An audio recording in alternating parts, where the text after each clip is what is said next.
তুমি? হ্যাঁ আমি। আমার মেয়েকে তুমি কোথায় ঢুকে রেখেছো? আমার মেয়েকে ফিরিয়ে দাও। এসব তুমি কি বলছো? কে তোমার মেয়ে? এমন ভান করছে যেন ভাজা মাছটা উল্টে খেতে জানে না। আমার মেয়ে মাহি। সেদিন যাকে আমি স্কুল থেকে নিয়ে চলে এসেছিলাম, সেই প্রতিশোধ না লেগে তুমি আমার মেয়েকে আটকে রেখেছো। ভালো বলে বলছে আমার মেয়েকে আমাকে ফিরিয়ে দাও, নাহলে কিন্তু খুব খারাপ হয়ে যাবে। তার মানে মাহি আমার মেয়ে? চুপ! তোর ওই মুখে আমার মেয়ের নাম উচ্চারণ করবি না। ও মেয়ে তোর না, ও মেয়ে আমার। ওকে আমি ছোট থেকে মানুষ করেছি। ভালো বলে বলছে আমার মেয়ে কোথায় আছে বল।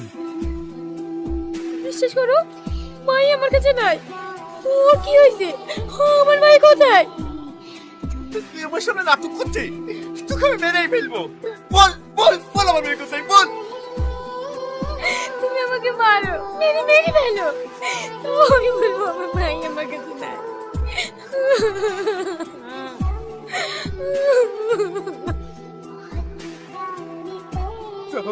আমার মেয়ে কোথায় গেল?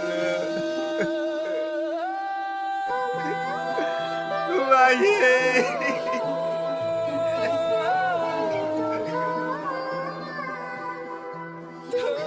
তুমি কান্না করো না।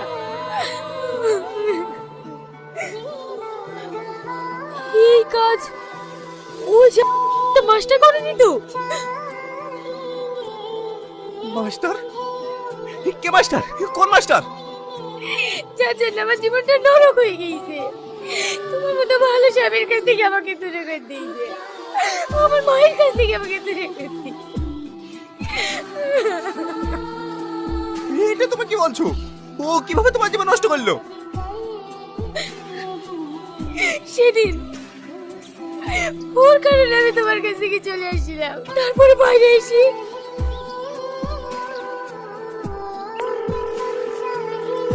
হ্যালো, ওর সংসার বাচ্চা সবকিছু ছেড়ে দিয়ে চলে এসেছি। তুমি কোথায় আছো বলো? খুব ভালো করেছো, তুমি তাড়াতাড়ি রাধানগর বাস স্ট্যান্ডে চলে আসো, আমি ওখানেই ওয়েট করছি। ঠিক আছে, আমি আসছি। আমি বাস স্ট্যান্ডে চলে এসেছি তো। তুমি কোথায়? ওখানে দেখো একটা সাদা গাড়ি আছে, তুমি ওটাতে বসে চলে আসো।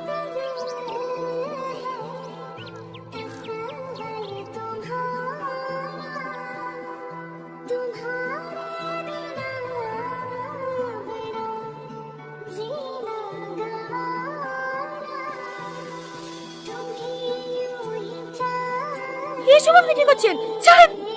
কারা আপনারা? ছাড়েন বলছি, ছাড়েন! তুই কি আমাকে ভাবছিস কোথায় নিয়ে যাচ্ছেন? তোর মাস্টার তোকে বিয়ে করবে? না, তোর মাস্টার আমাদেরকে বিক্রি করে দিয়েছে। তারপরে ওদের চোখে ধোকা দিই আমি পালিয়ে আসি। আসার পরে এই মুখের কাকে দেখো। আমি তোমার কাছেও যেতে পারিনি, আমার কাছেও যেতে পারিনি। এই স্কুলে কাজ করে আমি আমার পেট চালাই।